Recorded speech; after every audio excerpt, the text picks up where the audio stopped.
ابو دجانہ کی شجاعت۔ حضرت ابو دجانہ رضی اللہ عنہ بڑے بہادر، دلیر اور میدان جنگ میں اگلی صفوں میں لڑنے والے مجاہد تھے۔ ان کا نام سماک بن اوس بن خرشہ ہے۔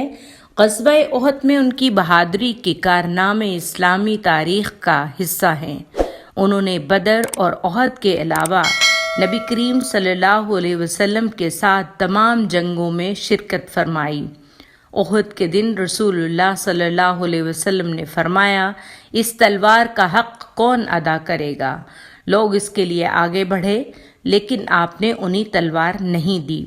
اتنے میں ابو دجانہ کھڑے ہوئے اور پوچھا، اس کا حق کیا ہے؟ رسول اللہ صلی اللہ علیہ وسلم نے فرمایا، حق یہ ہے کہ اس سے دشمن کو اتنا مارو کہ یہ ٹیڑھی ہو جائے۔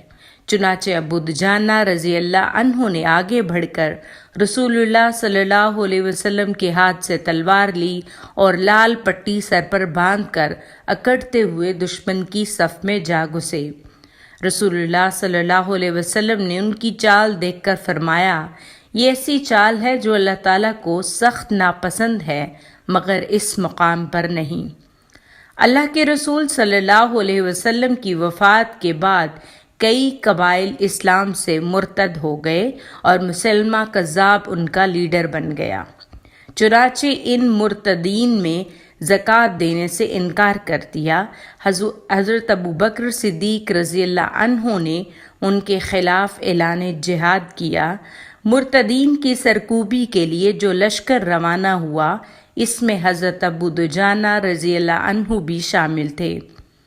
یمامہ کے مقام پر بنو حنیفہ کے مرتدین سے جو جنگ ہوئی، اس میں ابو دجانہ رضی اللہ عنہ نے بہادری کے وہی جوہر دکھائے جو رسالت مآب صلی اللہ علیہ وسلم کے دور میں دکھائے تھے۔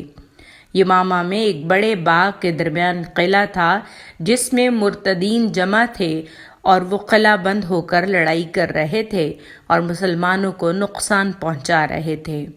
ضرورت اس امر کی تھی کہ کوئی شخص قلعہ کے اندر کود جائے اور قلعے کا دروازہ کھول دے تاکہ مجاہدین قلعے میں داخل ہو سکیں۔ ابو دجانہ رضی اللہ عنہ نے اپنے ساتھیوں سے کہا، کسی طرح مجھے اٹھا کر قلعے کے اندر اتار دو تاکہ میں دروازہ کھول سکوں۔ ساتھیوں نے تحمل کیا کہ انہیں اکیلا دشمن کے نرغے میں چھوڑا جائے۔ ابو دجانہ رضی اللہ عنہ نے بڑے زور سے اپنے مطالبے کو دہرایا۔ جب ادھر سے انکار ہوا تو سخت ناراض ہوئے اور ساتھیوں کو مجبور کیا کہ انہیں لازماً قلعہ کے اندر اتارا جائے۔ چنانچہ سپاہیوں نے ان کو اٹھا کر قلعے میں اتارا۔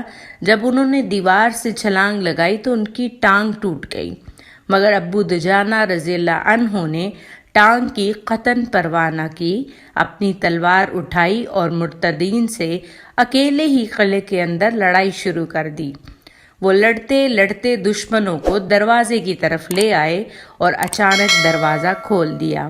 ادھر مسلمان دروازہ کھولنے کے منتظر تھے، وہ طوفان کی طرح اندر داخل ہوئے۔